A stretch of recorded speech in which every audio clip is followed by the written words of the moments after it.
72वें British academy film award यानी BAFTA 2019 का रंगारंग मेला सजा लंदन के रॉयल अल्बर्ट हॉल में, जिसमें दुनिया भर से आए शोबिस सितारों ने रेड कार्पेट पर जलवे बिखेरे।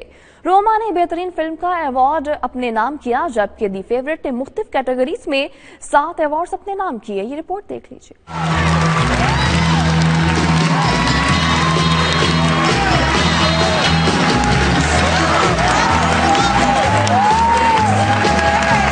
फिल्मी दुनिया में ऑस्कर के बाद मोतबर समझे जाने वाले British academy film awards BAFTA का मेला नौआबादियाती दौर के दौरान जनूबी अमेरिका के गुलामों पर बनाई गई फिल्म रोमा ने लूट लिया, जिसे बेहतरीन फिल्म का एजाज मिला।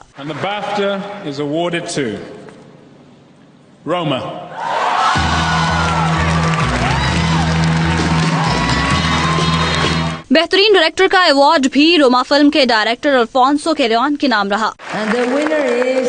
Alfonso Cuarón, बेस्ट एक्टर का अवार्ड रेमी मैलेक के नाम रहा, जो उन्हें बोहेमियन रैप्सोडी में बेहतरीन अदाकारी पर मिला।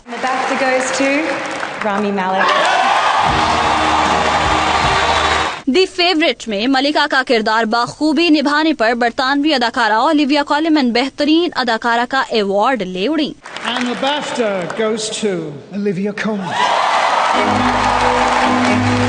बेहतरीन मुआवन अदाकारा का एजाज भी दी फेवरेट फिल्म की अदाकारा रोशेल वाइस के नाम रहा।